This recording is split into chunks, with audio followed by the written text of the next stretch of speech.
after all of that, we are going to start episode 23 of the Castle Keeper's Guide with our special guest, Jack of the Cull. Jack, say hi. Hi there, Jack of the Cull. Alright, sorry, we're running a few minutes behind. We try to always do a little bit of a walk around the block at the end of the day. It's probably the least we should be doing, right? And it kind of went on a little bit because I was actually, started fluffing around with trying to get my monitor color ratios better and so on and so forth. So it was a little bit of a palaver, but we're here at last, and I want to thank you for joining us both. Now, before we get into the stream, I want to give a special thanks out to everyone that you can see right here. These are our Twitch and our Patreon supporters, and much love to you all. Every single dime that you give to the channel goes straight back into the channel, and I want to just thank you all just for being so super supportive, every single one of you. So we are going to be working on the Castle Keeper's Guide, specifically the town, which is really taking shape. And the plan was to actually start drawing in the farms here. Maybe we'll get the farms done today. Maybe we will. So we've got our hamlet, our thorp, our hamlet, our village, our Brock Castle, very special place right there, working on the town, which doesn't look too shabby. Okay. Looks mighty fine, if you ask me.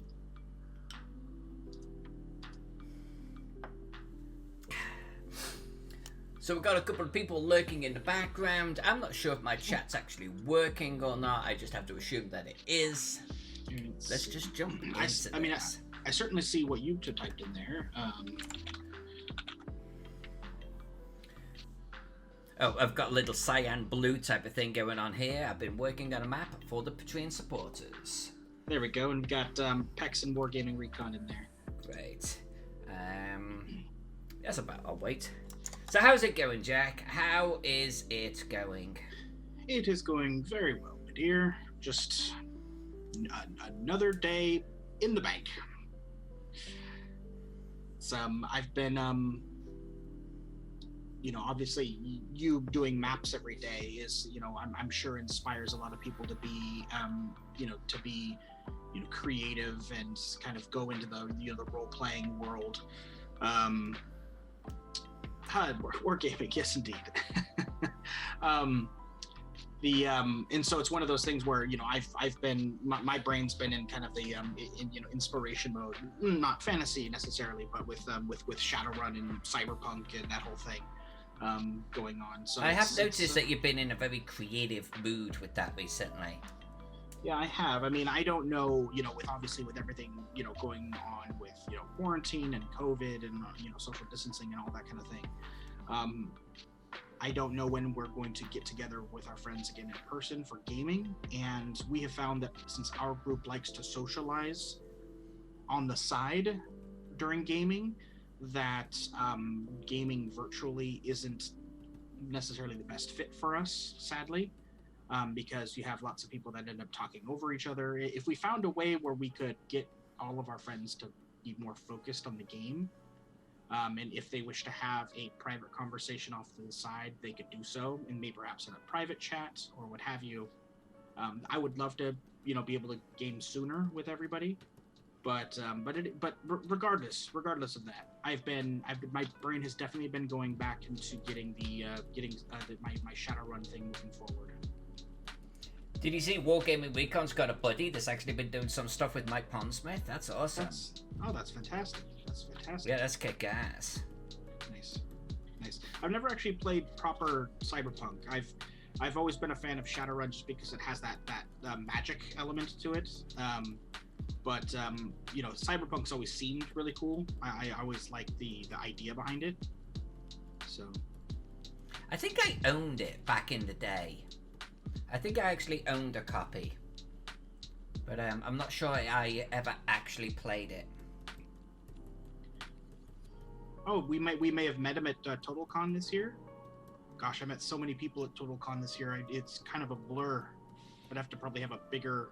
I'm gonna guess that I didn't. Oh, met your friend. Was he the one that was with you when we went to the VIP sort of little party? Because if so, yes, we met him.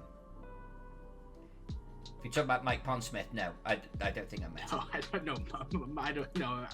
Mike wasn't there. Yeah, that was the meeting people at games, and then that party thing. That Jay Libby of Dilly Green Bean Games. Yeah, Mike always seems chill, like in all the things that I've seen him, like videos and stuff that I've seen of him. He always seems like a really nice guy. I'm not sure I've even seen any videos of him. Oh, really? No. It's like I'm super aware of the guy, who couldn't be nowadays, but I literally know nothing about him at all. Like, you know, in his modern form. I do find it funny that we're talking about Cyberpunk and Mike, and then also TotalCon, because you just recently painted the mini of Mike for Angelia's husband, who runs TotalCon. That's pretty funny. 6 degrees of separation. That's probably as close to Mike Pondsmith I've ever been. He's painting his mini. Just saying. Oh,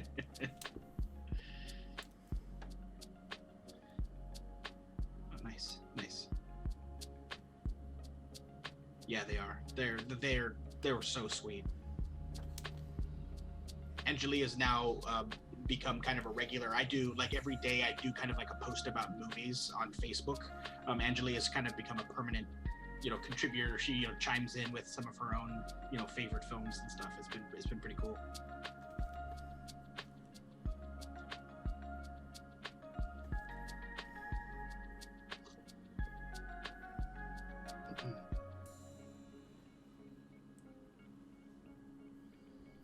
Yeah, Steve seems like a real cool super dude. Like, I actually want to get to know Angelia and Steve better. But the convention that they're running is not the time to do it. They're just so busy all of the time, Yeah, and even when you went in to interview with him, you guys were pretty much just rapid fire, questions about the interview, and then it was kind of like, okay, see ya, and it was like, okay, bye. You didn't really get to hang out. Not at all. He was so busy. Yeah, it was one of my regrets about TotalCon is not being able to hang out with them both just a little bit more. He was exhausted when he did that interview too.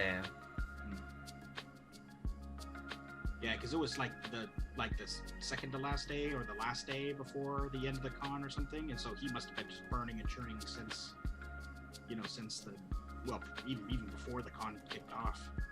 Yeah, exactly. They don't sleep. Yeah, Pex. I too need to get Letterboxd more up and running. I've been using it sporadically.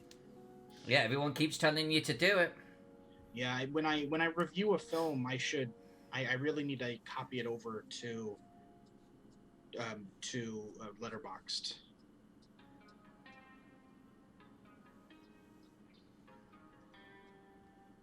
Easiest way I found that with Jack is assign the table talk to text only. Oh. And the game voice only, or the reverse. So online. Okay, so hold on. The easiest way I've found is to assign the table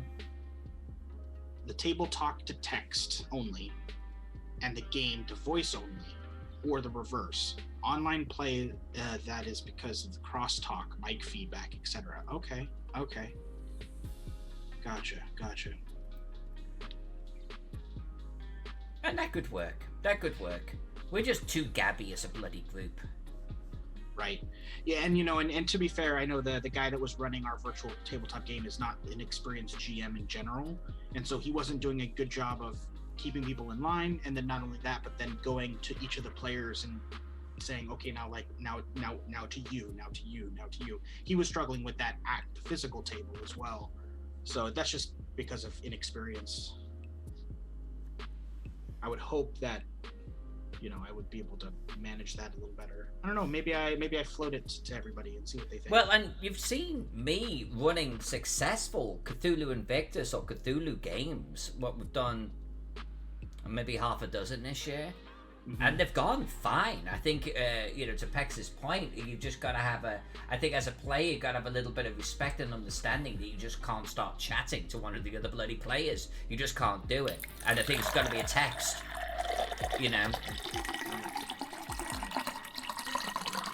Hey, Brian McWhirter is here. It must be Monday.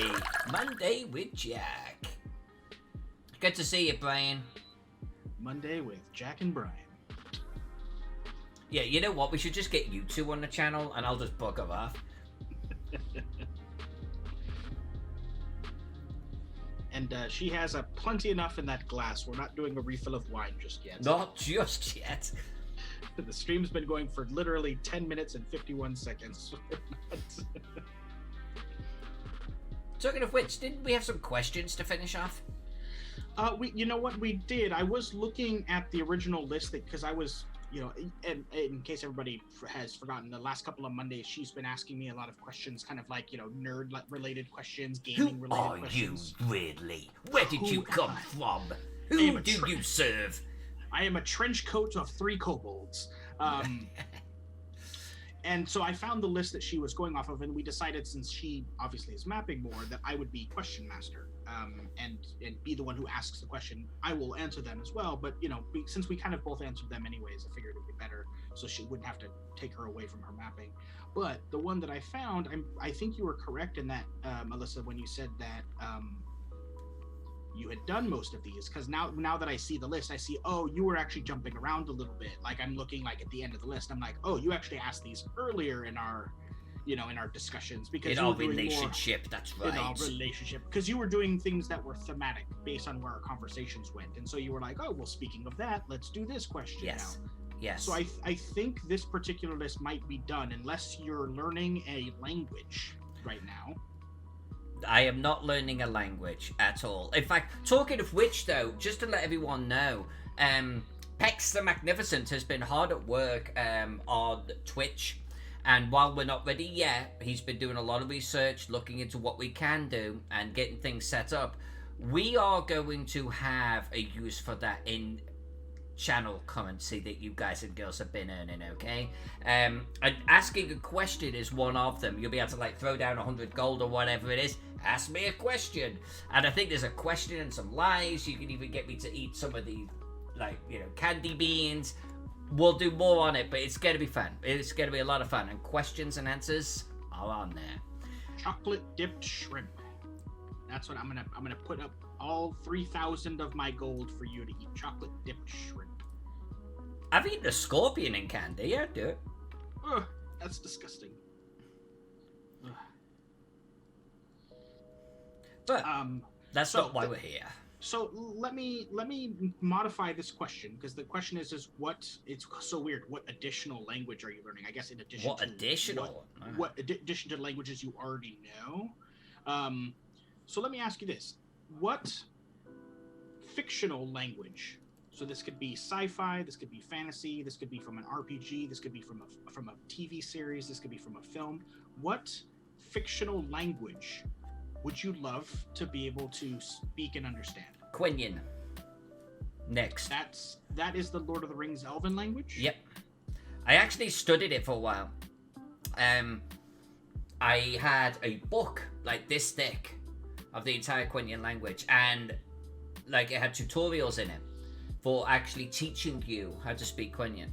And I was learning it. This is going back when you and I first met each other, and I had a commute on a bus that would last half an hour, 40 minutes. So I would get my book and I would sit there learning Quenya. So without a doubt, I would learn that.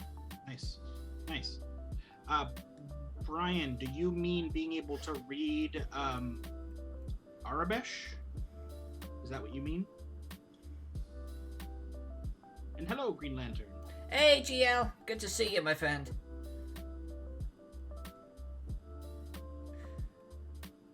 So what about you, Jack? Because you probably weren't thinking that I would be able to answer that one so quickly. I had a sneaking suspicion that would be it, because I did remember your giant book of Quenya when when you and I first got together, and on your bookshelf it was this giant tome of basically every single word, phrase, everything. It was like, you know, everything Quinian. It was like that was it. You had like the ultimate. I think it was like the official thing too. Funnily enough, related to that, my one of my sisters once learned how to read and write in Quinian. Oh. I don't think she's got it anymore. Not Toby, but Amber. You met her that one time. She studied. She didn't learn how to speak it like you were wanting, but she learned for a while how to read and write certain words and phrases. It was kind of trippy, and she got like into calligraphy doing it. It was right nuts. on, right on. Hey, Geek's here, and he's spazzing out. Well, because he's noticed I was here. Because he noticed you were here. You and I are here together. I'm sure he's having a geek He doesn't give a flying fart about me. Look at him. He's like, oh my god, Jack. Yeah. He has that effect on all of us, Cave. Hello, Alex. Hey, Alex. Okay, let's see. Oh, so you were just being a smartass about the basic from Star Wars because they speak normal English. Okay, you're okay. Because you know I don't know him. I follow a guy online who is like a big his brain is basically a Star Wars encyclopedia. He can read Arabesh. Like he just looks at it and can literally just read it as it's on screen. So I didn't know if that's what you meant. So let's see. How many siblings do I have? Let's see. I have 2, 1, 2, 3, 4. 4 siblings. I am the second eldest.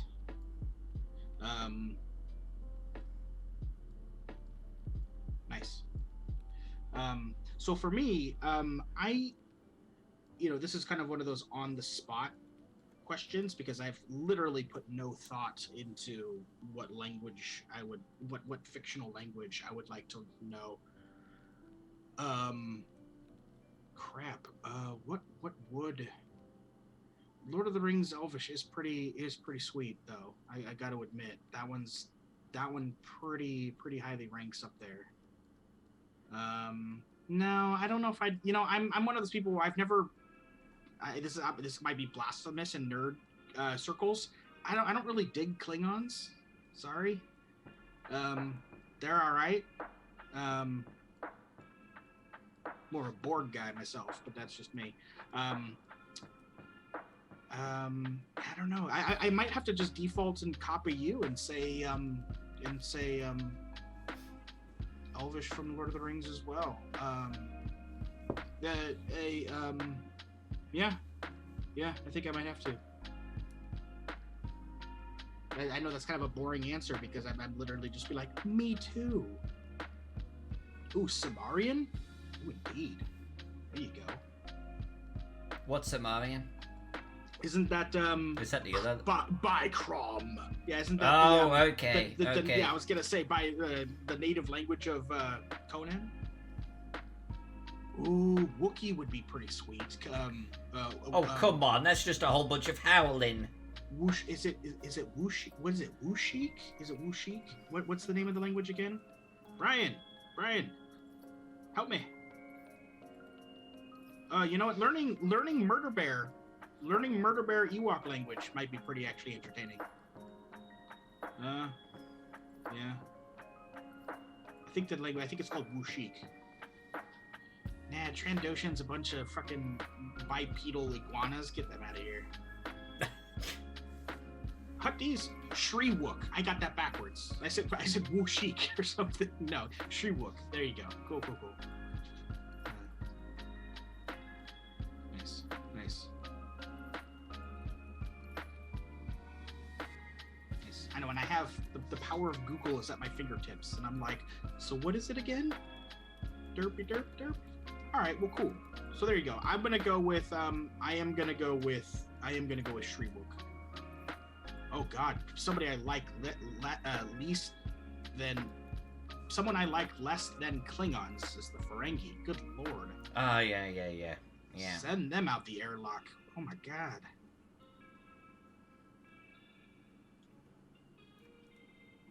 Oh, and I got a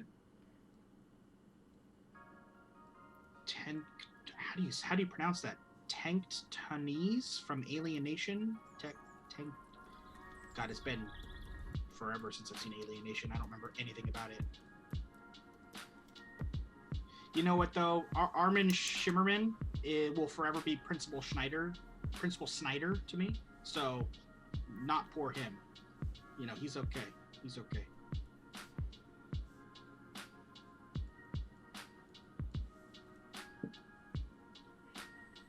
I want to say if Alienation was indeed a movie and then a show, part of me wants to think that I've only seen the movie. Because I don't remember seeing that much of Alienation. But whatever it was a long time ago. And then this last question that we have is, do you consider yourself a hack? I'm not gonna. That's just that. I don't even know how that's a nerd question. That's stupid. It literally says, do you consider yourself to be a hack? Yeah, on this nerd persona questionnaire, oh, no, I read that wrong. It's your favorite do-it-yourself hack. Totally read it wrong. Favorite do-it-yourself hack? I don't have any do-it-myself hacks. It's not like you and I go through life, you know, doing the whole, like, you know, sealing a bread bag with a bloody plastic top and screwing it on shit. You and I don't do life hacks that much. Yeah, no. If any. I don't think I have any kind of... Although I did feel like Tim the Toolman Taylor when we did our own plumbing under the kitchen sink. I gotta be honest with you. It's not exactly a life hack, but it felt like a life hack at the time. Considering that you and I have the DIY capabilities of a Smurf. Hey, don't be dissing Smurfs by comparing us to them. Sorry, Smurfs. But yeah, we don't do hacks. Yeah, see, Brian, I thought the same thing. I thought it was like asking if we had imposter syndrome. Like, I do have imposter syndrome myself. I absolutely have freaking imposter syndrome. And is this because, and this I guess goes for anybody in the chat, like Board Gaming, you're mentioning it as well. Is it because you feel like you don't deserve the attention that you get for the things that you do? Is that kind of what you're talking about? I can't talk about Recon, but myself, I'm just waiting. No, it's more complex than that. It's like I'm waiting to be discovered as a fraud. I've had it forever, and I have it almost daily. Almost daily. I'm just waiting for someone to call me out on it. So it's less, and it's not based upon anything, but it feels real. You know, so you just have this sense that you're cheating everyone just all of the time, and that someone's going to come along and go, oh, Donald Sutherland style, and go, you're a hack, and you go, I'm busted, and then you got the shame and everything. You just don't feel worthy of, like, well, this, you know, I could look at this and go, this looks freaking great, but it's not going to stop me still thinking that I'm a hack. Gaia. Oh, Cave, speaking of the Roman Empire being full of imposters, we binged watch Barbarians this weekend on Netflix. Great show. Alyssa just was getting pissed each episode went by. She was getting more and more aggravated as the show went on. It was awesome. Great, good. It was good. I recommend it if you haven't seen it yet. It just came out literally last week. There was plenty of Roman porn in there though, like men marching and trumpets blaring and banners flying. There was enough in there to have me very happy watching it.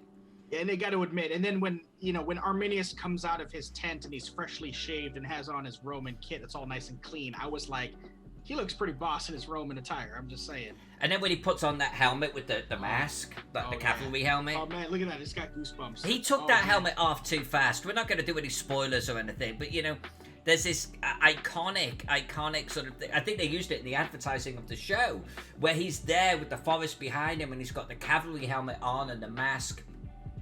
And he looks so badass. And then it's like 30 seconds later, it's off and he never puts it back on again. I'm like, man. I was a little because it was one of those things where like other shows and movies have had it where you don't want to cover the face of the star. You want the star to be seen. Okay, that makes sense. That makes sense. So it's one of those things where it's like, so wait a minute, why did you create this character that wears his helmet? Obviously, with him, you can't just say I created a character because it's Arminius, for God's sakes. But yeah, he didn't wear the helmet far, enough than he needed to. I wanted him to wear that more. It was so cool. So Jack, you're the film guy, right? So I'm an administrator for a very large Roman-centric group on Facebook called the Romans. Okay. It's got like 100,000 members, and of course, it was posted about the barbarians. Okay. And I want to say 75% of the posts were negative. For whatever reason. Like, they were talking about bad acting and blah, blah, blah, blah. What about you? What did you think of the acting? What did you think of the cinematography of the barbarians?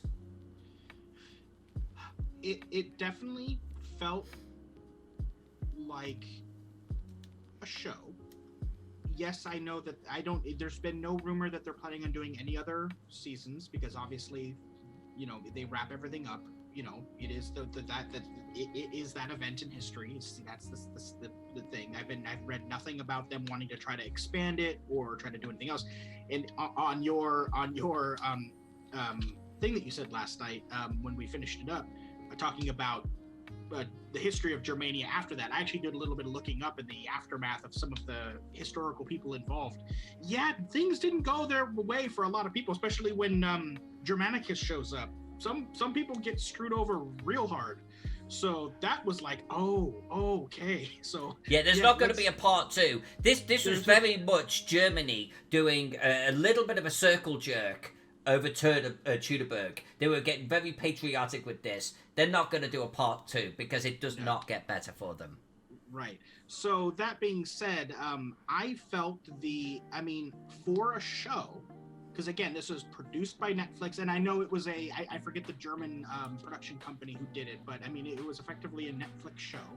They did put, so you could tell there was some money behind it, but in a weird way, it just felt like it felt like, because Vikings is a very high quality show, but you can tell it's a show. It felt like that. So it wasn't bad. It wasn't poor. I thought the production quality was very well done. I thought the acting was pretty good. I thought the acting was okay. I wasn't familiar with any of the actors. It was my first encounter with all of them. I felt that they were pretty good. And then the few battle scenes that they did do, because they didn't have like Kingdom of Heaven or Braveheart budgets to do these giant massive battle scenes. The battle scenes they did do, I thought, were choreographed well. The costumes were outstanding. The makeup and costuming was all great. I don't know why people would be complaining about the quality of the show overall. I thought everything was pretty good. I never was confused by the writing. Everything was pretty clear. If anything, I wished that and we had this problem with Dark. I think Dark. Wargaming Recon. It's not a Rome. It's not got that type of budget. Rome, and in all fairness, had. I mean, how many episodes were in season 1? And I know there was another season, but they were already wrapping that one up. Like, they had, let's say, 12 episodes, each one being like an hour. That's 12 hours. The Barbarians was like 6 one-hour shows. I'm not even sure they hit an hour mark. So they had less time and less budget. I thought they did a pretty good job with the budget that they had. I want to call it a Rome light. I will personally give them props for the costumes, honestly. They were probably the closest I have personally seen on screen outside of Rome, the HBO show. It was period appropriate. Jack, I don't know if you noticed, but there were some bronze helmets in the mix. Not everything was iron, There are different types of armor going on, but all of them appropriate for the period. and they didn't have embraces and they didn't have backpacks, and you see that in spades with the latest Ben-Hur film, you know. So they did a real good job, I think, of actually dialing in the costumes for it, without a doubt. Yeah, for sure. I'm sure there's probably some information that we could find online somewhere. I'm not finding them. Just doing a quick thing. I don't know what the budget for the show was. Netflix has usually been pretty guarded about how much they spend on productions, even if they're just distributing it, and then also how what their viewership and how much money they make back from it. But I definitely think that Rome, well, and that's partly what killed the show of Rome, because it was too expensive. Yeah. And I think it was like 1.2 million per episode or something ridiculous. So like the first season was like 10 to 15 million dollars. And it was like, holy scamoli, HBO's throwing so much money. Really, was it that much, Pex? Are you sure?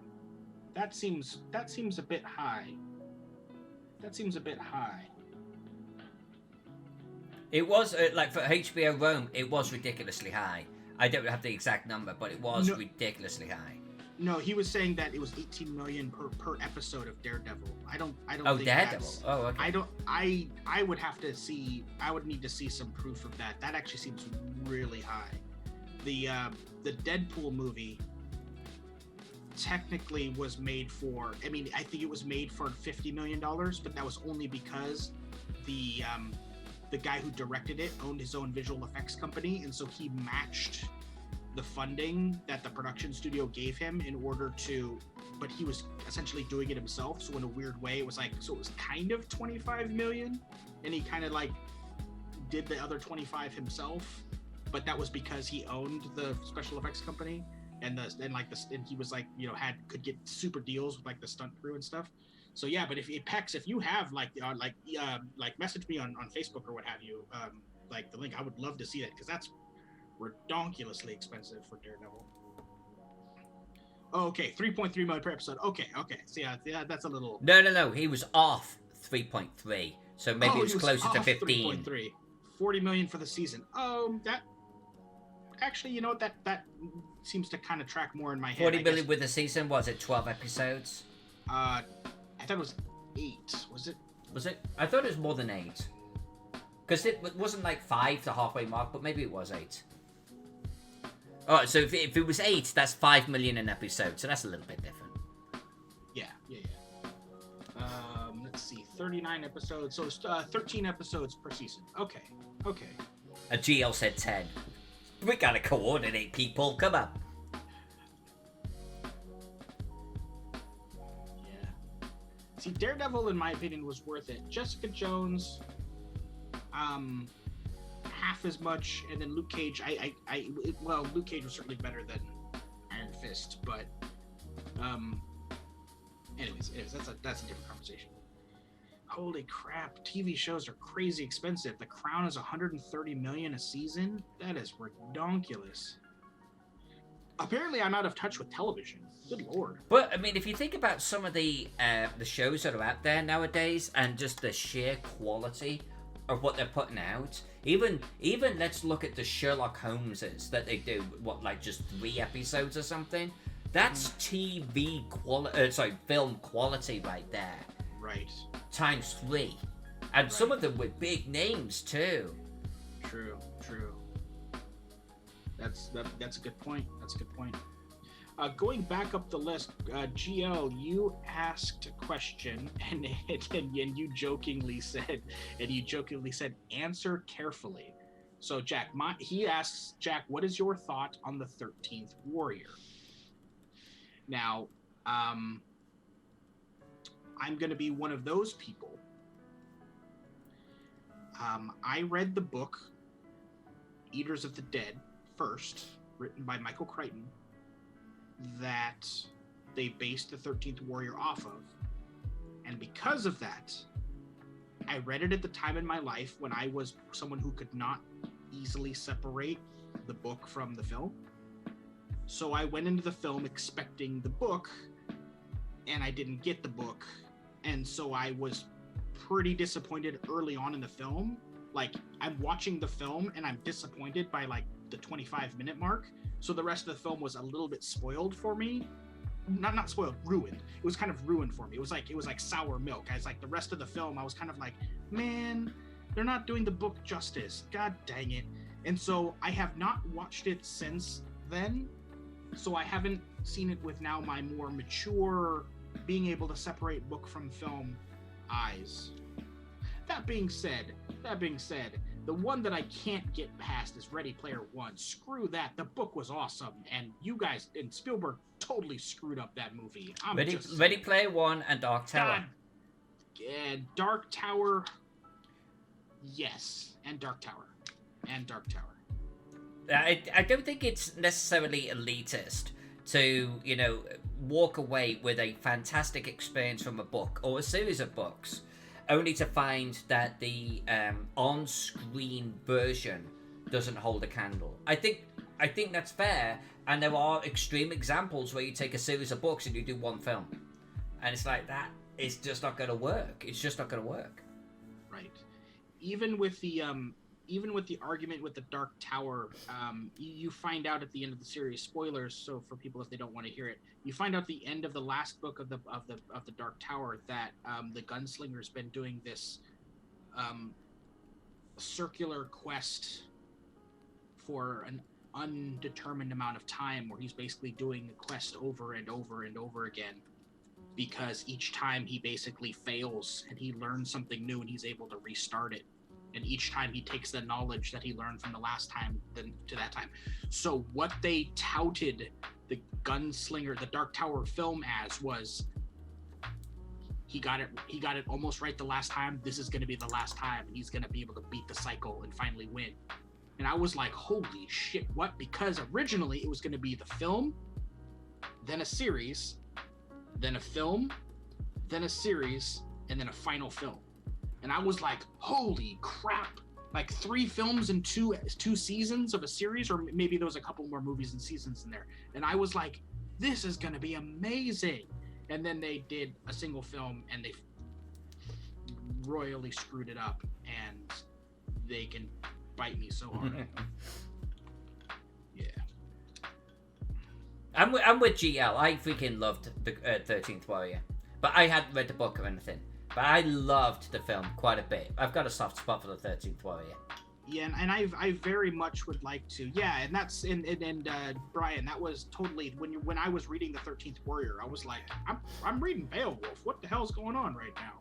Or at least the first part of Beowulf.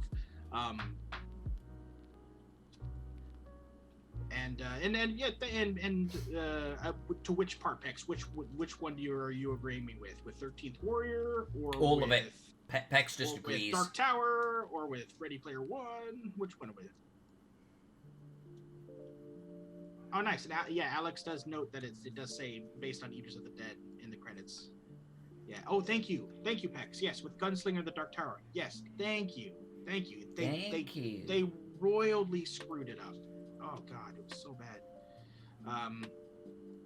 Oh, and in Wargaming, I haven't actually read Armada yet. That was his follow-up book, right after Ready Player One. Was it after? Or was that the one he wrote before? But yeah, I do need to rewatch. Maybe we can rewatch together, Alyssa. I would like to rewatch the 13th Warrior now with a more open mind, and also now it's been 20 years since I read the book, so I don't remember it as much as I did. So, okay, that was the one he wrote after. Okay, what are your thoughts on the fact that they're doing a Ready Player 2?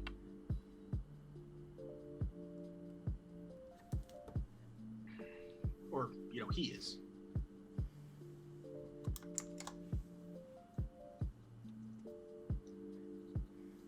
Nice. Green Lantern watches 13th Warrior and Conan the Barbarian at least once a year.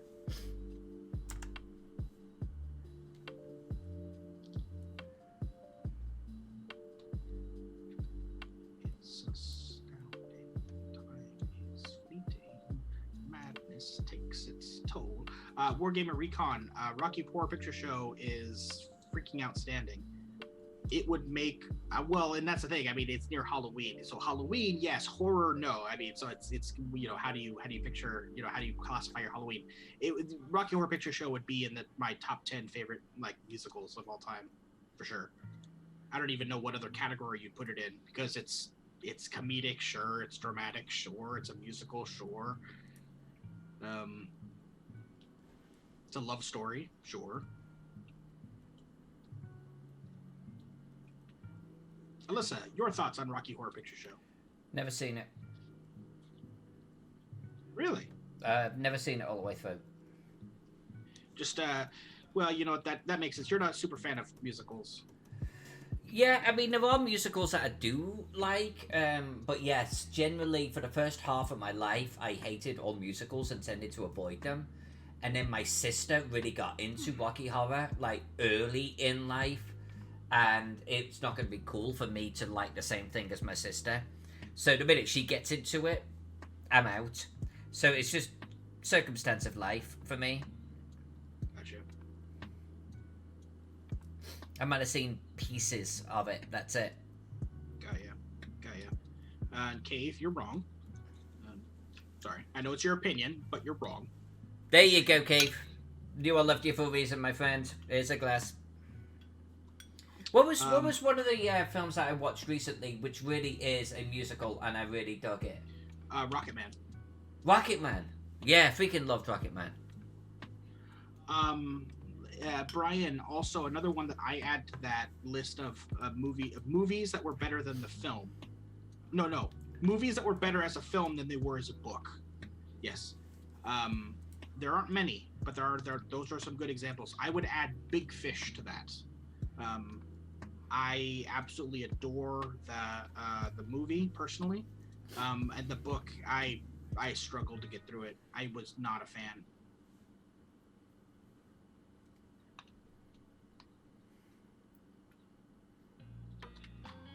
What's our HPS? What's that now? Alex Vixen. I took my boyfriend and a friend to a midnight Rocky Horror Picture Show. Okay. Yeah.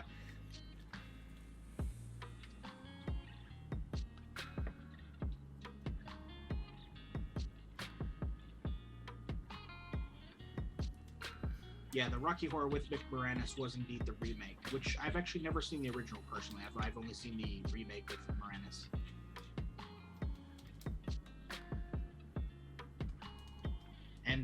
And Wargaming, I could definitely say Alyssa's there, but for sure me, I haven't seen Hamilton, so I know it's on Disney Plus and I could watch it anytime, but I just haven't.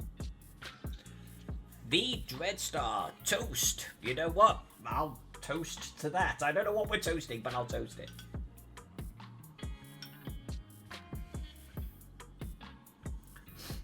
Hello, Dreadstar. Be Dreadstar.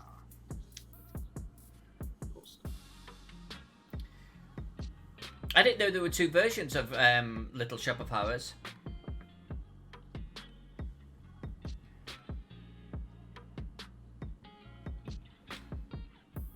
Phantom of Paradise.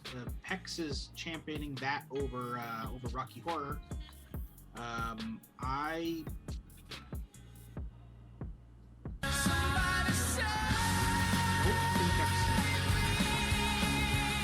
don't think I've seen. I've been saving as we go along. I just saved it. Marlin's girl. Here she is. Oh, the original Little Shop's on time. Good to know. Nice.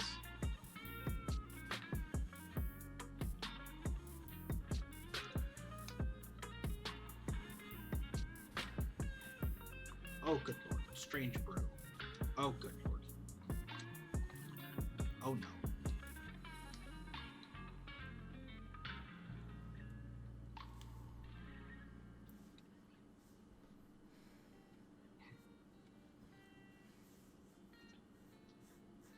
Never heard of Strange Brew.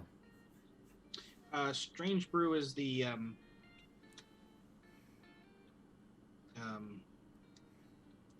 oh good lord, how would you even describe Strange Brew?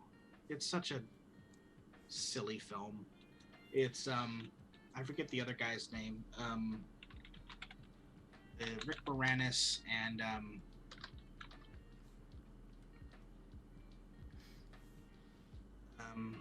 I'm so failing. What the hell's the other actor's name? Steve Martin. No, it's not Steve Martin. It's Chevy the other Chase. Guy. It's the other guy that Rick Moranis did. Did you ever see the SCTV skit where they were Bob and Doug McKenzie? Rick Moranis and the other guy. Did you ever see those? They were Walnut Girl saying Dave Thomas. Is that his name, Dave Thomas? Yeah, Bob. Yeah, Bob and Doug. Yeah, Dreadstar's got it. Yeah, Bob and Doug McKenzie. They play like super stereotypical Canadians. Like super. Yeah, Dave Thomas. You're yeah. You've got it. Yeah, it's I don't, like I said, I don't even know, like they're, is it like they're trying to break into the like beer factory or something, or I don't even remember. It was such a silly film. Here we go. On their quest for free beer, bumbling Canadian brothers, bumbling Canadian brothers Bob and Doug McKenzie wind up working at the Elsinore Brewery. The hapless lads uncover a sinister mind control plot spearheaded by Brewmaster Smith, played by Max von Sydow, don't you know? And they must stop the scheme. Yeah, but it was a very silly film. Very silly film. Sounds right up my street. It was nominated for an Oscar, but stupid Jaws came out, and that was that. Bex. Oh, Bex. Oh, Bex. Oh, God, that makes me laugh so much. Oh, that's funny. Oh.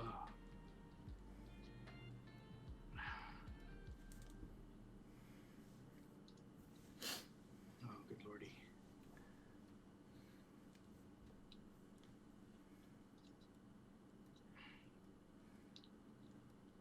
All right, so I think our question list has been.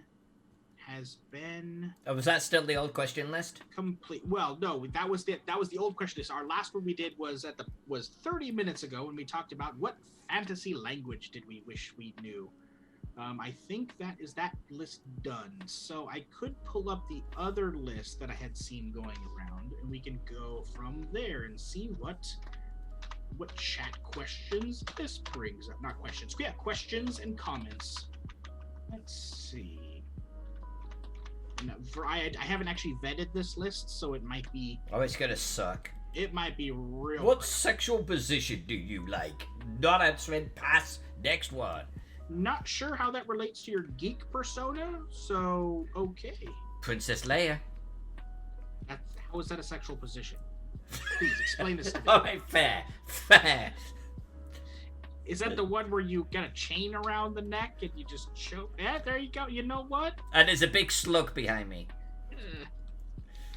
Wombat style. Thanks, Brian. Yeah, exactly. Or Wampa style. Very aggressive. Well, now I'm trying to think what Wampa style looks like, and my head is hurting. All right, so this list, well, it's going to start off with a rough one because I don't know much and I don't know if you know any. So, what is your favorite Pokemon? Oh, get out. You know what? Yeah, that's a... So, I was too old to get into the Pokemon craze when it first hit the world. I can totally acknowledge how cool Pokemon is as a concept, and had I been younger, I'm sure it would have grabbed me alongside every other kid in the world.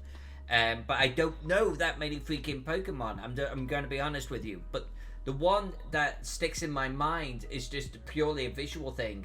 Is it Mewtwo? Is that the one that's actually bipedal? The bipedal psionic evil one. Yeah, the one who was basically like the villain in the film, the Detective Pikachu film. He was the one that was the science experiment. Him. Based upon looks alone. Based upon looks alone. Okay, I can dig it. Yeah, I was kind of past Pokemon as well. I probably know more of them than you do, but I don't know many.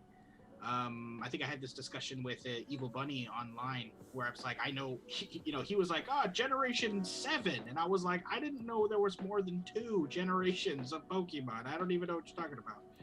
I'm with Brian. He's like, he's just throwing out names. And he's like, that's a Pokemon, right?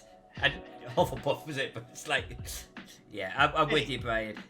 Throwing Hufflepuff out there. We're going to be bringing in what Hogwarts house would you belong to? We're coming up to that. Yeah, I don't actually know. This list might not be a good one. I might skip around on it. My Pokemon would be there was a bird that like bitch slapped you with an onion. That one would be mine.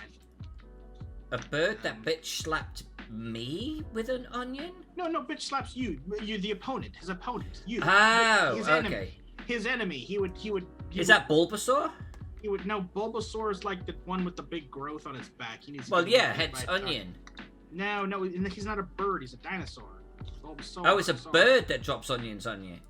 Yeah, he like, I don't know. It's called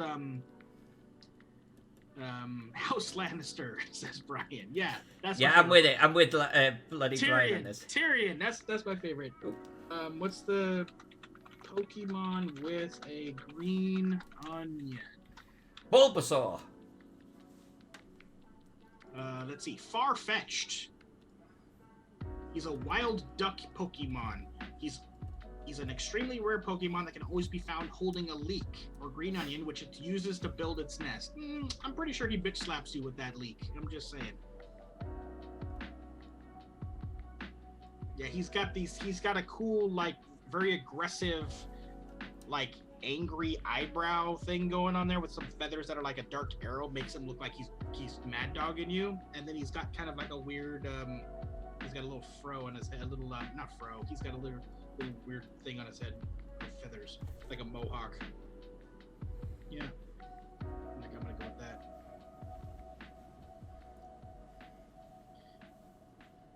All right, that's a silly question. All right, what else do we have? Let's see. Who is your spirit Muppet? Do you know any Muppets, Alyssa? Yeah, the Muppets were huge when I was young. Rapidash,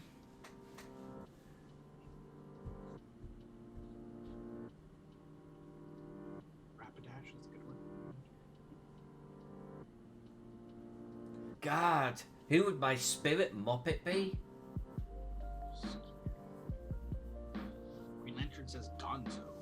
Gonzo's a good one. I almost said Gonzo, straight up. But you know, who was, there was the...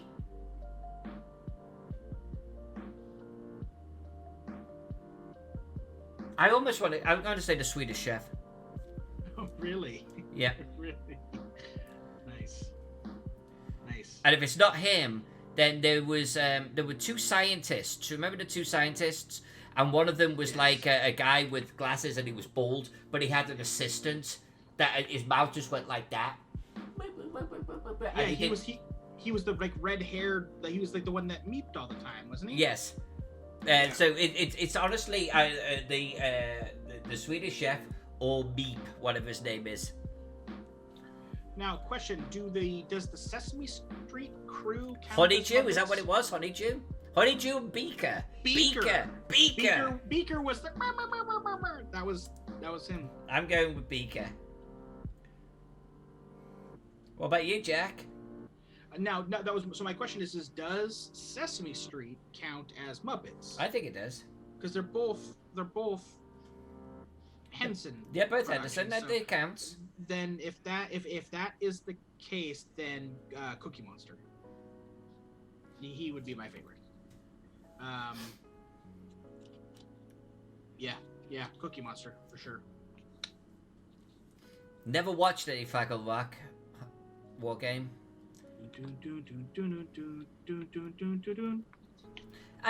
That's probably a lie. I probably watched a few, but I think it was just maybe on the cusp of me getting into other things in life. Casey cares away. Worries for another day. Oh, you've got him going. You see, you got him going. Dark Crystal too. Yeah, all of the all of the Henson productions were pretty awesome. Even like the early stuff. I mean, he actually had like some early skits on Saturday Night Live,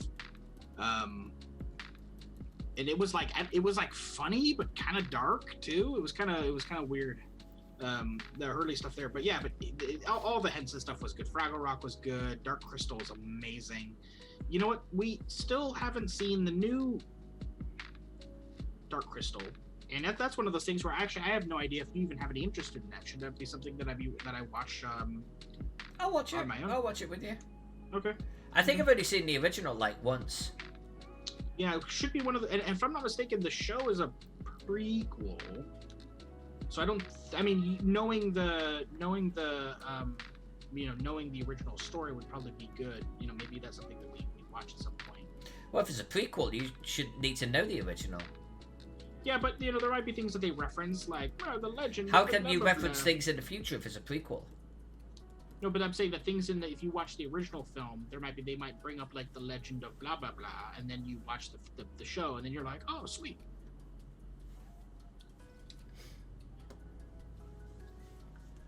Oh, the show's not as good as the original. Oh, okay.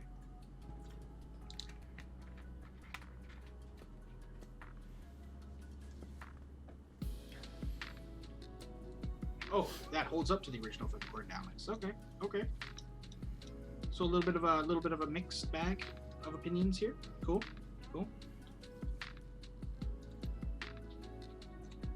Okay. If you were in, this is kind of silly because it's if you were in Star Trek, what would your rank be? I'm gonna say no. Let's go back to kind of what we were talking about before.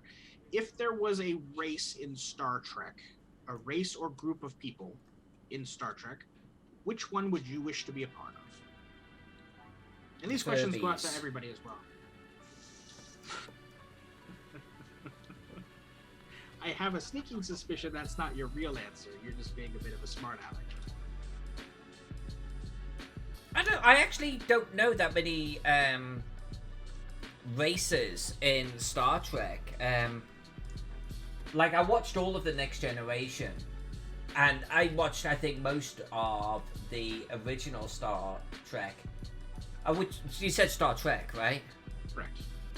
But I'm not sure it ever really bit me to the point where I know the race names. So other than the big ones, you know, I'm not a Klingon. I'm not a Vulcan. So that starts to really narrow it down real fast.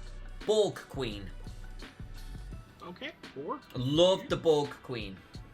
Yeah, she was pretty. And I love the concept of the Borg. So I'd be Borg. So one could say, is that a race? I don't know. I would be assimilated willingly. Well, and that's why I said what race or group of people. So. Alex Vixen, by the way, missed the question. It was a race or group of people from the Star Trek franchise. Which would you like to be part of?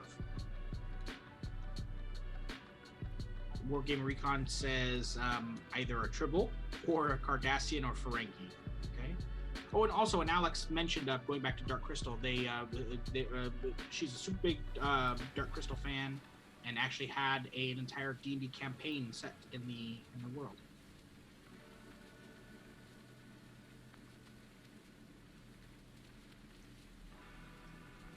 And Green Lantern says Vulcan would be pretty cool. Nice.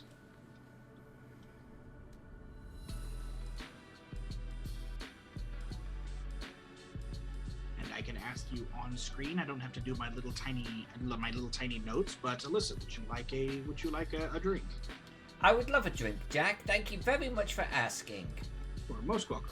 As everybody knows, usually I communicate her with little coded notes off screen. Thank you, Wargaming. Yes, now is the time, Wargaming. Thank you. You've got the one choice here. Oh, Alex has a short list of subjects. I will love to hear. You're right. Alex Vixen has a short list. Alex Vixen, you are a fascinating woman. The fact that you got a short list for that. And while Jack's away, let's just take a look at what I've been working on here. I've been working on very poorly drawn circles. Let's get rid of that. They say if you could draw a perfect circle by hand, you're mad. So I'm safe. Or you're a genius. Alright, so this is what we're working on. We're working on the town version of this map. When we started the stream, it was all about, I just hit save, it was all about getting the fields and the farms in the surrounding area. I think a town surrounded by farms, the farms help frame the town, you know what I mean? So I think this really helps give a sense of growth over our village here. You know, the village was doing very well for itself. The volume of farms is much less, and they're actually a little smaller. This almost kind of insinuates, yeah, this is a serious group of peeps right here. You know, they've got some shit going on. And I think, too, the temple or whatever it is to the north there, and the big town square, I think they help add to it. So we're just going to go today, by the way, until we actually get the rest of these fields drawn in here. It's not going to take very long here at all. So we're motoring. And this coloured is going to kick ass. Where's the dump with the tyre fire? Remember there was one of those on the Gaxmore map? That was fun. That was probably the only one where I've done a dump and a tyre fire.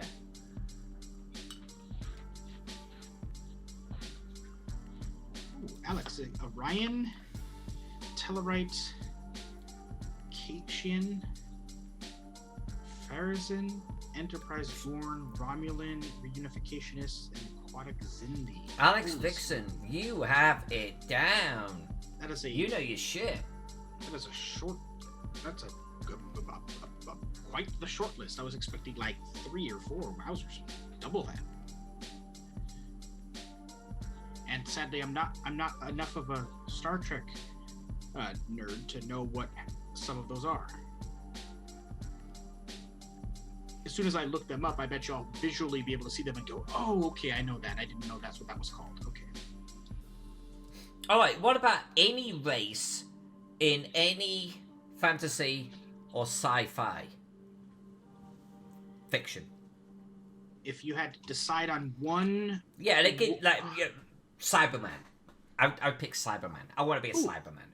from Doctor Who. Yep. Oh, indeed. What is okay? Then that actually now is prompting another question. Why Cybermen? Because they used to scare the shit out of me as a kid, and they've got their wits about them. You know, they're super smart and stuff, and they're super powerful. They're even more powerful in the Neil Gaiman sort of version of them. They look cool. I just love everything about them visually. Nice. Scarier to you than the Weeping Angels? No, the Weeping Angels are scary shit. They are. Yeah, they are probably by far my favorite Whovian villain. And that entire first season of Matt Smith's Doctor Who was great when they tied in, because obviously it was the Tenet episode with the Weeping Angels that introduced them, and you just thought that they were a great one-off villain. And then they brought them back for the Matt Smith thing and actually tied them in pretty heavily into a couple of episodes. And it was like, whoa. They were a really, really cool concept. Like, whoever originated them definitely had some creative juices going on. I felt like they took it too far. Was it a Christmas special where the Statue of Liberty was a Weeping Angel? I thought it was kind of taking it a little bit far. Yeah. Yeah, the episode that wasn't the Cylon's a good one. Sorry, that wasn't the Christmas episode. That was actually the last episode of the Pawns. Because they were, but yes, it was the Statue of Liberty was a Weeping Angel. That was a bit silly. Spoilers. Yeah, from like. If you've not seen it by now, you're not going to. Yeah. Magnificent Pex being a smartass. The race of Yoda, because there's been 3 in-canon Yoda race characters, and the name has not yet been currently named. So, There's been Yoda, there's been Yaddle, and there's been the Child. Do you think that they will ever be able to name the race? Or do you think it's something where they've always now got to have it unspoken? I actually don't know. Rumor has it that supposedly Lucas was asked what they were called, and rumor has it he gave them an answer. So whether or not they're going to do it or not, I don't know. But it's almost one of those things where it's not going to be as good as what people have built it up in their heads about, you know? So, you know, it is what it is. So, fantasy race or a fictional race of any kind, from anything, anywhere. Again, this is one of those on the spot. No, I know, Alex, not officially. No, it wasn't revealed in any book or anything like that. No, but supposedly the people involved with the Mandalorian, I don't know if it was Jon Favreau or if it was Dave Filoni or anybody. Supposedly they were in contact with him. You know, maybe I'm remembering it incorrectly. But they asked him, you know, did you have a name for this at some point? And I think he answered them. But it might not have been something that they wanted to go through with, because they usually don't with George's stuff these days.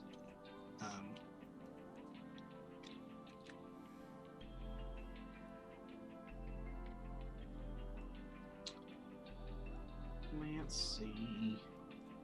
I don't know. Again, on the spot with a fantasy, not fantasy. I keep saying fantasy. A fictional race.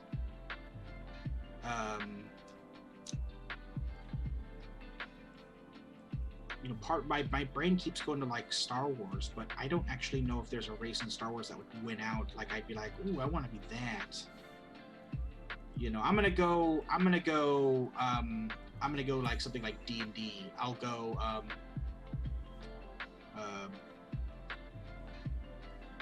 kobold, but like the way that I play kobolds, not the way that they're typically written.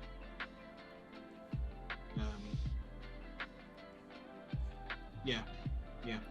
I'm a fan of the lizard version of kobolds as opposed to like the dog versions of kobolds that were originally.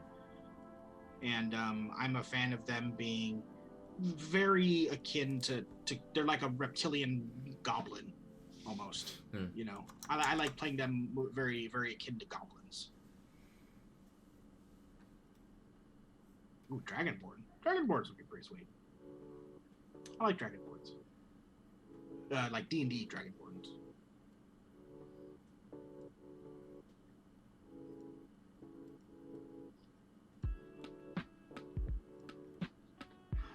Ooh, Alex does a fox version of kobolds.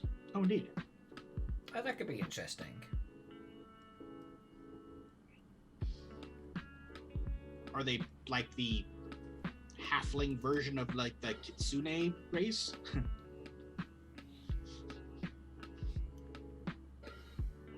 Twi'leks are cool. I built a Twi'lek in Star Wars Galaxies when it first came out. I like Twi'leks. Nice. The one of the main characters on the shows of the animated show Star Wars Rebels, she was the captain of the ship. Her name was Hera Syndulla. She was a Twi'lek. She was pretty badass. As a matter of fact, she's actually in Star Wars Squadrons. She's like one of the generals of the New Republic fleet, and you actually interact with her, and it's voiced by the same actress who voices her in the show. So that's cool. Yeah. Yeah, Vanessa something or another. I don't remember her name. Doesn't matter. But yeah, it was pretty cool. She's pretty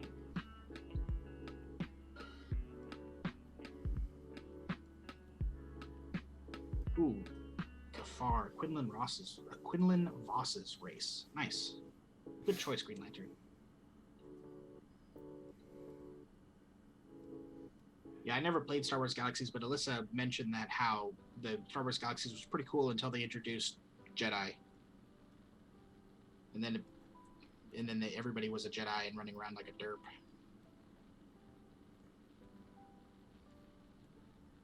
And the game did have problems.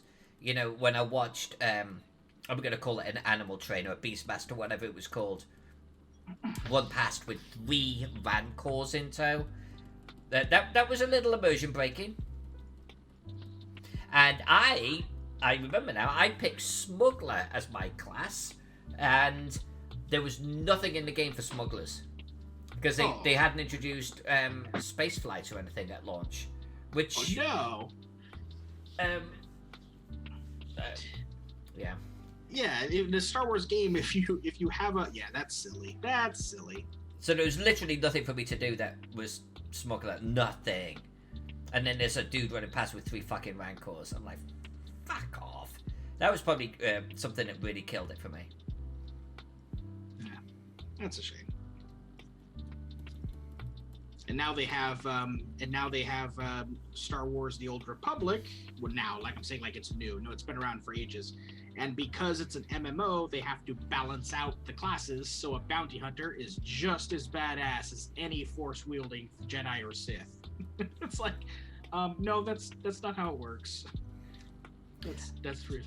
And really Pex, you're right. It was very sandbox. It was all about the players. 100% it was about the players and what you made of the game.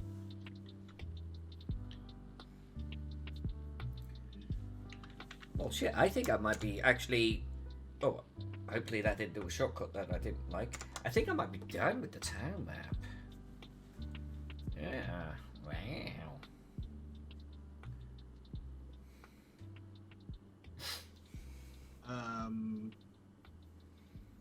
Had a Celestin. Nice. In the Chiss, yeah. If I was going to do a Star Wars race, I would either do a Wookiee... or I would be a basilisk. Personally. A basilisk?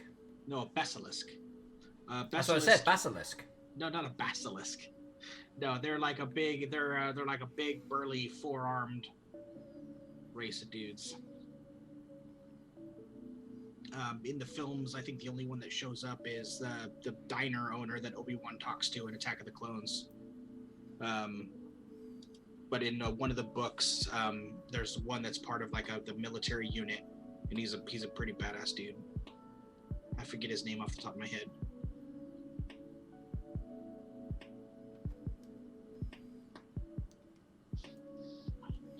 So yeah, the map's looking pretty damn good. I mean, if you're done with that, what's the next one on your list? I think I'm going to move over to the city. I think I'm going to do the city next. Great, that's awesome. Yeah, maybe we'll start working on the Martin Bailey tomorrow, but I think we'll start working on the city next. Very cool. Very cool.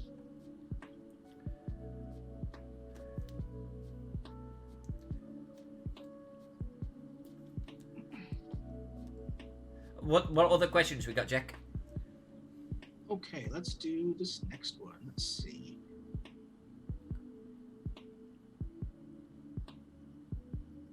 Oh, nice. Alex, I didn't know that about basilisk females. That's awesome. Okay, and I think we answered this before, maybe on the other one, but I'm gonna add. What is your favorite comic book movie villain? Comic book movie villain. Right, so a Marvel movie, a DC movie, one of the independent movies. Villain. There probably has to be a few in here, but you know what? Heath Ledger's Joker. Heath Ledger's Joker. I actually ended up rewatching a few scenes on YouTube, like over the last 48 hours. Him. Really, that recent? Really? Yeah. I think I'd pick him. If I agree, Wargaming. Or Mr. Freeze, Schwarzenegger. Mr. Freeze. Good lord. I was gonna joke that Wargaming Recon was saying that Brian McWhirter's answer of Jack Nicholson's Joker was blasphemy. Oh no, except he was saying that Jack Nicholson's Joker was better. All right, everybody, chill. Yeah, Yes, Mr. Freeze, exactly. Arnold Schwarzenegger's. It was so bad. Oh, good lord. But that was the era of corn, right? I mean, the Well, punchlines and shit. effectively, the Batman and Robin film almost killed comic book movies. Like I think the studios lost faith in it because they were like, people are not happy with what we're going with this, with what Joel Schumacher is doing with these last two movies, Batman Forever and Batman and Robin. We might be done with comic book movies. Luckily, Blade and X-Men came out, and they were like, okay, maybe there's some viability here. But yeah, Heath Ledger's Joker is definitely my favorite, for sure. And I actually, he is probably my favorite out of all of them. Joaquin Phoenix is such a weird Elseworlds version of Joker that while I like him, he's almost not the Joker in a weird way. Loki was pretty damn cool, but he kind of was an anti-hero. I mean, yeah, he was a villain in the first Thor movie, sort of, ish, kind of, yeah. But then in Dark World, and then in Ragnarok, and then in Infinity War, he was... Well, no, he was the villain in Avengers. Okay, yeah, okay, that too. But he becomes an anti-hero, which sometimes those are the best villains. The ones that start off as the bad guy, but then they end up being an anti-hero. Which is so weird, because Loki was responsible for the deaths of so many people. How do you suddenly get the past, and now you're kind of, like, on our side again? Even though you're... Yeah, I don't know. I don't understand that. I don't understand how people can give them.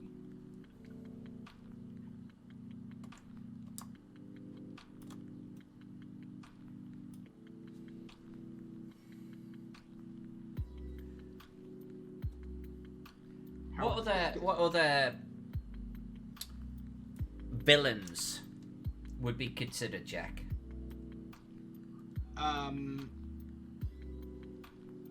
Michael B. Jordan's Killmonger from Black Panther. While I wasn't a super fan of the film, like, it's definitely in my lower half of Marvel movies, Michael B. Jordan as Killmonger I thought was great as a villain, especially since a lot of the things he said kind of made sense, even though he was kind of being a dick about it.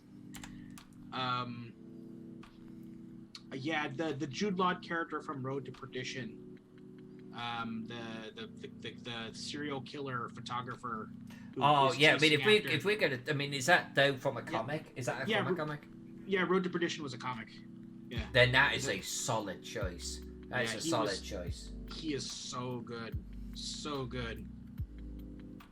Robert Redford is Alexander Pierce from the Winter Soldier movie, because you know that there was a turn you didn't expect.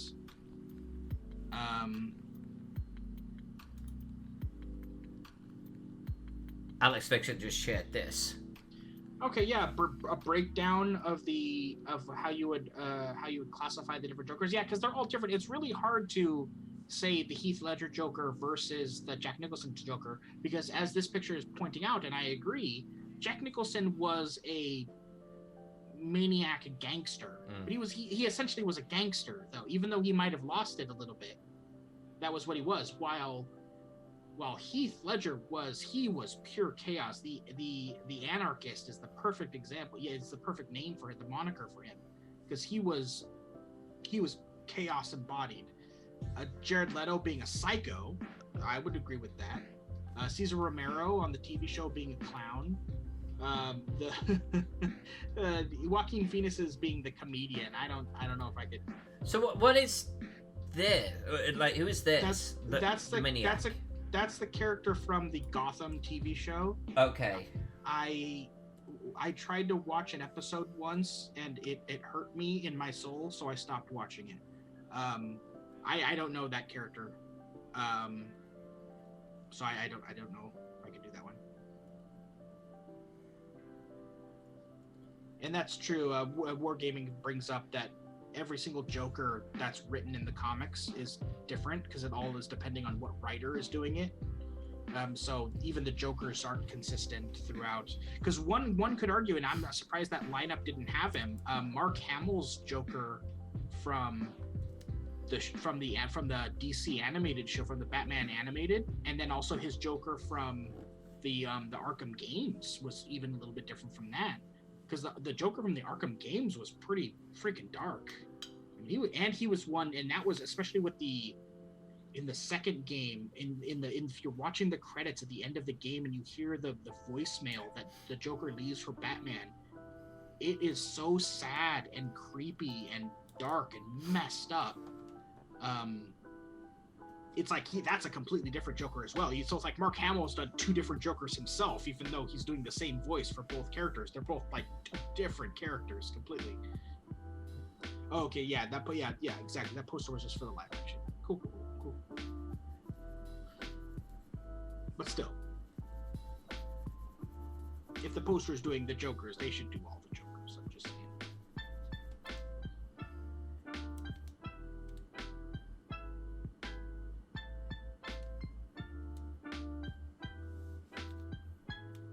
War Gaming's asking, what is it you're erasing?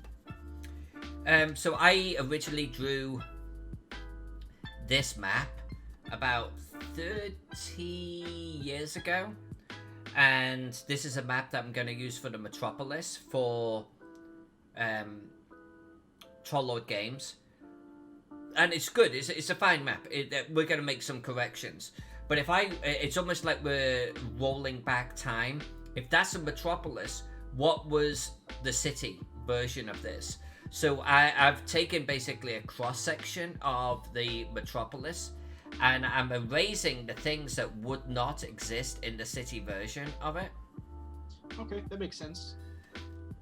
The walls are going to be part of it. I feel like, spilling over the other side of the water absolutely makes sense, but I'm actually going to delete some of the buildings over here because I don't want it to be too far south. And I'm thinking about we're having some buildings on the island here and some wharfs, but actually kind of like getting rid of a good chunk of that. So the main city is over here. So that's what I'm doing. I'm kind of deleting, so look at that. That is that.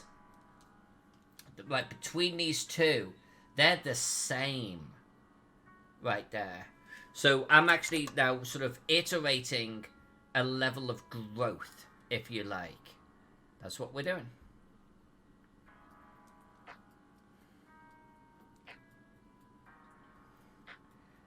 And yeah, honestly, 30 is a long time, but I have to always remind myself, I came here to the United States in 98.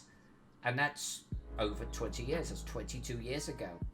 And so this map here was probably drawn in the 90s. So it's like, while I don't recognize that I'm this old, it's like, so I must have done this between 22 and like 30 years ago. Ink on paper, this one.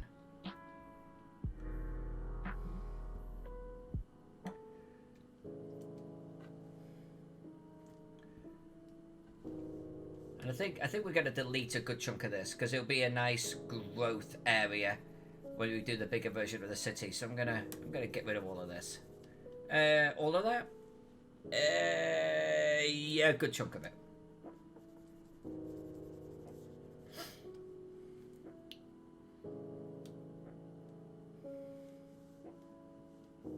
Alex Vixen can't think of a comic book villain. That I guess she likes. There's a lot of shit ones out there, Alex. Like the Ultron. I've got to be honest with you. Ultron pissed me off. Why's that? Because I thought it was a bad implementation of what could have been a really cool concept. Yeah, and I think a lot of fans of the Ultron comic thought that as well. I know that that Avengers film is probably one of the most maligned of them because him among many reasons. I think to be a good villain, right, there's got to be a level of ingenuity. I like Lex Luthor, okay? Because Lex Luthor is freaking smart. And I think to be a good villain, there has to be a certain amount of smarts in play. And Ultron almost didn't have that. I don't know. I don't want to say he was a punching bag, but he seemed too basic.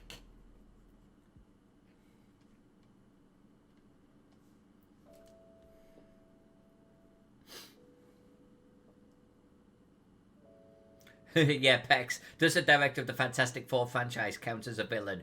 Yes. Yes, he does. So I'll be honest with you. I've actually read quite a few Fantastic Fours, and while there's a certain amount of 60s cheesiness to them, I think there's a team, they're pretty cool. And I'm surprised that a film has not managed to make it work yet. I really am. Yeah, the first two films suffered from being 80s superhero movies. Not 80s, 90s superhero movies. I don't remember when they came out, but it doesn't matter when they came out, they felt like they came out like in that 90s era. They were real cheesy. And then when Fan Four Stick came out, no, that movie just needs to die. And that could have been so much better. It's like you would think, have learned so much. Hollywood has learned so much about hero movies, superhero movies, right? We've got enough material out there now for what works and what doesn't work. And so to come out with that, I think is a travesty. Well, and now that Marvel has mutants back, and they're able, and they have the Fantastic Four back under their thing, they're going to try to incorporate the Fantastic Four and like X-Men and stuff back into the MCU. So, but at the moment, it's all been kind of quiet on that front because they're trying to wrap up some of their stuff that they were doing before and then introduce some new things. I personally think that the Doctor Strange, it's not Mountains of Madness. That's called Cthulhu. It's like the Multiverse of Madness is the movie that's going to be coming out. That one, and also the Vision and WandaVision show that's going to be coming out. I think both of those are going to find a way to introduce mutants, because in the comics, Wanda goes nuts and she says no more mutants and wipes them all out. But since mutants don't exist in the current MCU, people have been theorizing that she's going to do a reverse and want more people with powers to be in the universe as opposed to this finite amount, and suddenly we're going to get mutants. I mean, who the hell knows? Who the hell knows? And I don't even know how they're going to introduce Fantastic Four. But I do think that they'll get it right this time.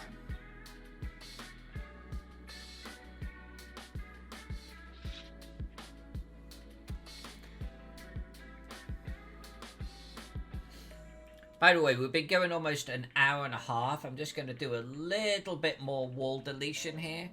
So maybe one more topic of conversation and then we'll be done for the night.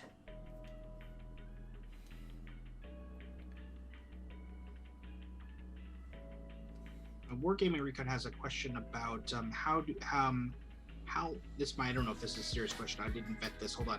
How will you deal with the different color from the paper you used 30 years ago not being as white as the background that you have in Photoshop? Actually, that's a great question.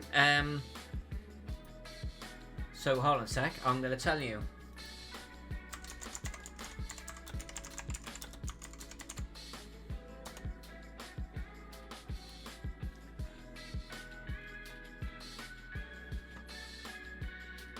There is a select, I believe it's color range here. Where's my select color range? Color range. And you could actually click on an actual color and delete it. And we've done that here. You see how all of that's white? And you see those buildings aren't? That's because I've not removed those little ones yet. And that was done on the same paper. So you can actually see it right there. And we're going to do the same here. I haven't worried about it too much. But you can actually see, look at the... maybe this is a bad example. But you see I've actually cleared out some of the area here. I've already done it.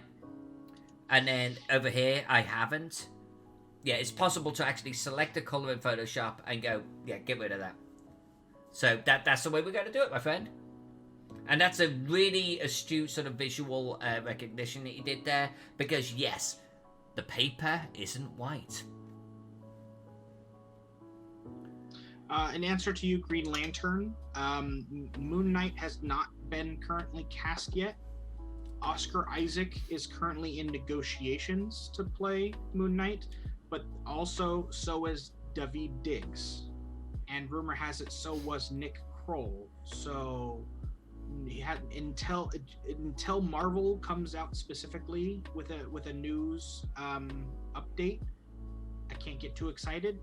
Similarly, the same thing happened with Tatiana Maslany. Lots of sources said that she was cast as She-Hulk for the Disney Plus series.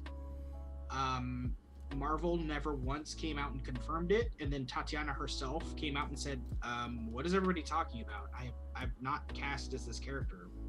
So, until Marvel straight out comes and says, "This is our new person," it's all rumor. You know, kind of similar to The Mandalorian that's coming out on Friday.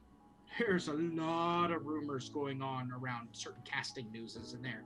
But until Star Wars comes out and confirms it, I'm not going to believe any of it. So, yeah, I know, Brian. Nick Kroll is freaking Moon Knight. You kidding me right now? Alyssa, you know the guy from What We Do in the Shadows, the guy who wanted the hat? Yes. He was, rumor has it, he was in talks to be, I don't even know how to describe Moon Knight. One of the most, like, badass but obscure Marvel characters. And that weirdo dude from What We Do in the Shadows was supposedly and rumored to be cast as him, and he would have not done it justice. I will say that sometimes, like, there's an actor or an actress that you can't picture in a certain role, but they freaking nail it. And I'm actually going to go back to Ledger, Heath Ledger,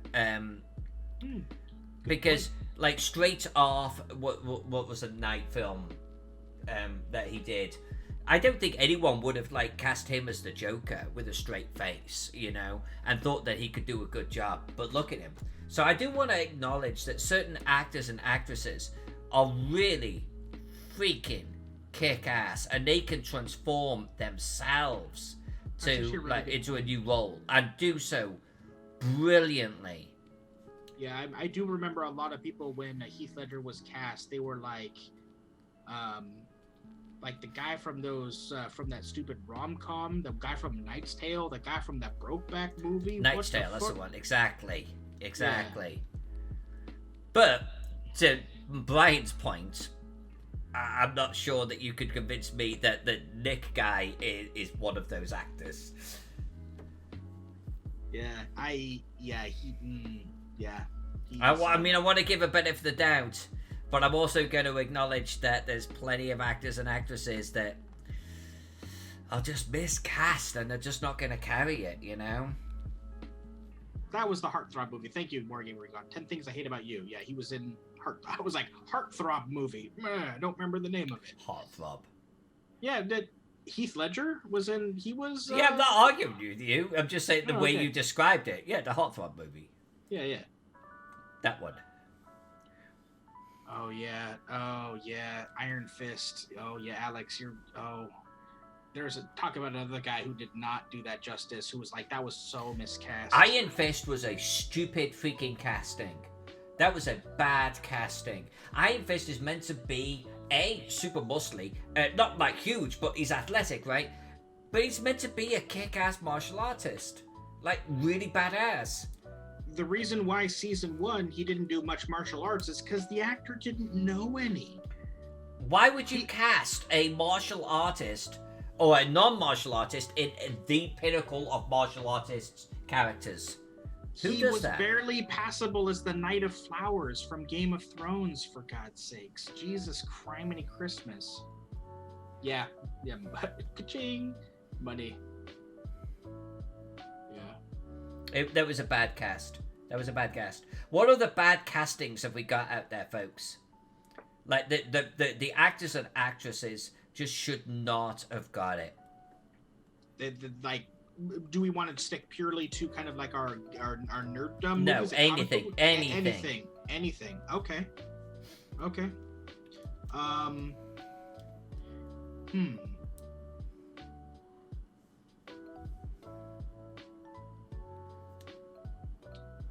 Val Kilmer is Bruce Wayne, since we're bringing up that kind of stuff. Wargame Beacon said the actress who played the lead in Twilight.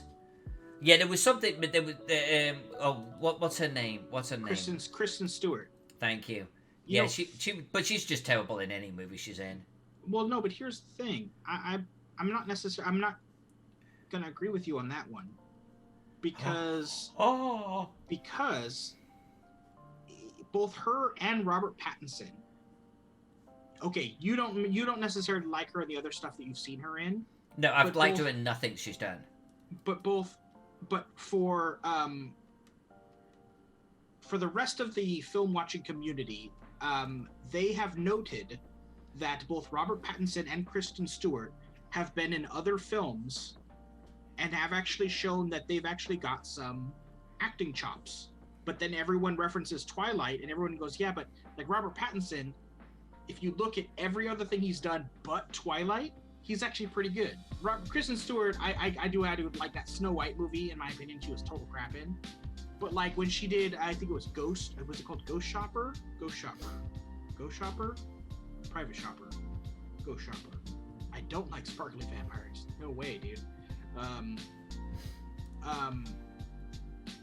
It was, and not only, but anyways, but Kristen Stewart has done other films where she's actually shown like, hey, I can actually act. Name one. Ghost Shopper. Like, I am seriously amazed that she is an actress at all. That she broke into Hollywood. From everything I've seen of her, she looks like she is constipated and is scared that she's about to drop one out on camera all of the time. She looks uncomfortable. She looks unhappy.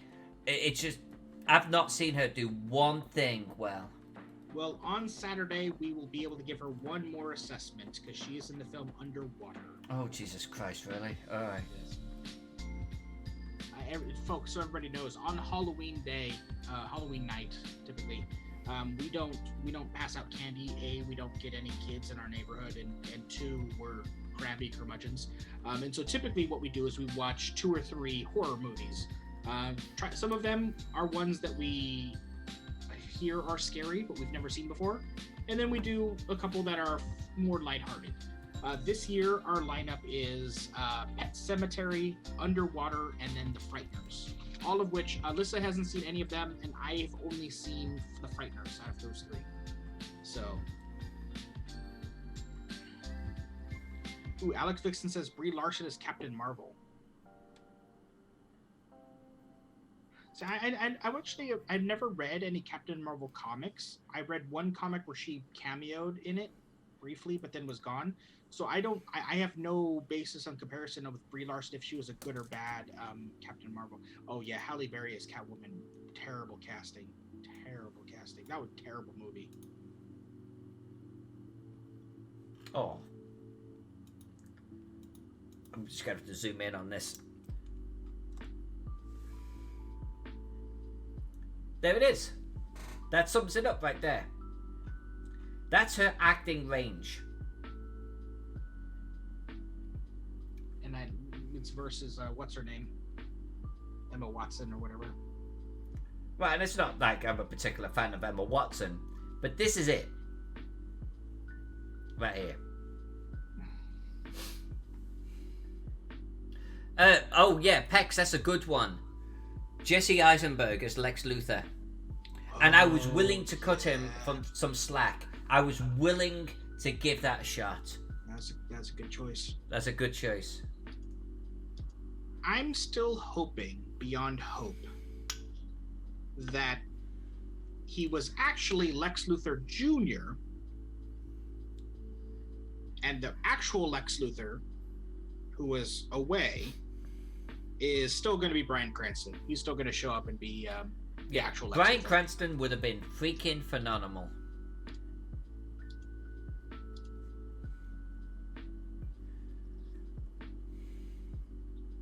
keep open. You better believe I keep open.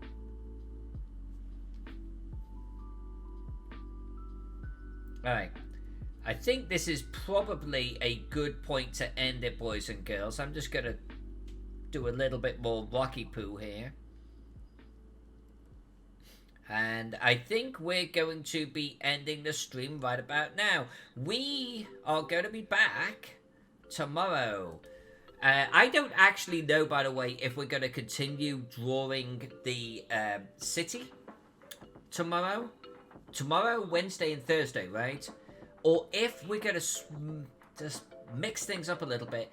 And maybe we'll hit the Motte and Bailey tomorrow. Or the fortified military camp or something like that.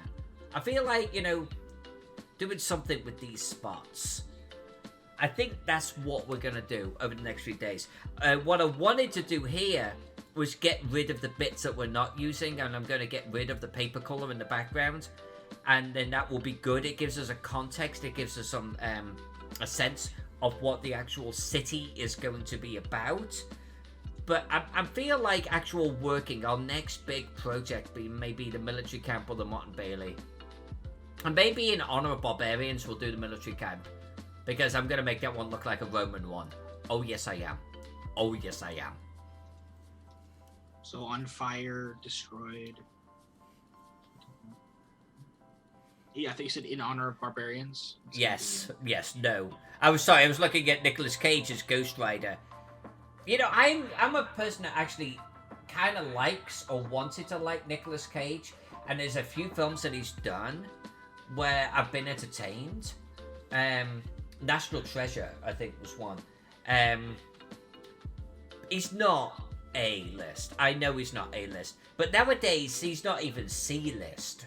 It's like he's gone backwards solidly. So he's a Z-lister. He is a Z-lister. He is.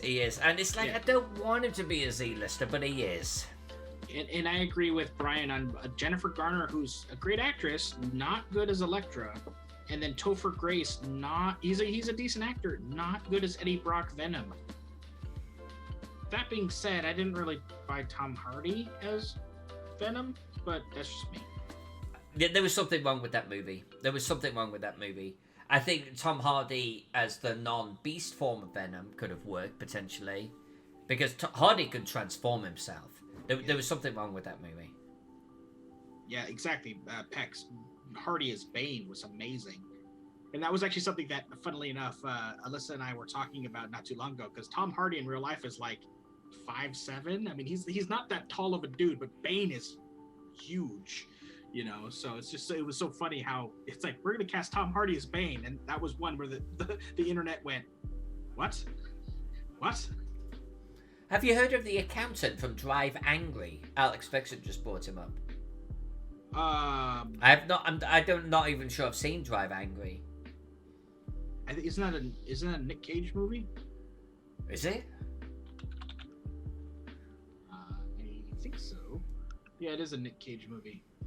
I don't know. We'll have to watch it. We'll have to check it out and We'll have to get that on the list. Alex Fixon, we will check back with you. And the accountant.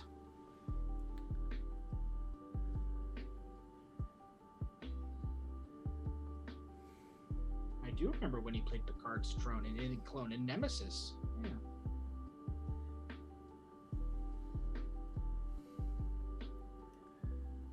What comes after Z? Can we put Cage below me? You're not Z, man. You're higher than Cage, alright? You're Y. It feels like I just fucking shagged you, man. No, you're way higher than that. Come on. Alright, so this is where we're going to end it. I think we could hang out and just chat all night long. But we are going to be back. We're going to be back tomorrow. I'm going to think about... We're going to think about what I'm actually going to work on. If you have any opinions, Motte and Bailey or the fortified military camp or the castle, let me know. Let me know in the chat or let me know in Discord. And we'll work on that piece next. I'm personally leaning towards Motte and Bailey, but you guys and girls, let me know what you want to see next. We do have 1, 2, 3, 4, honestly, maybe 5 This one is mostly done. We just need to do a little bit of touch up on it. So we have 5 maps to do. You let me know which one you want to see next.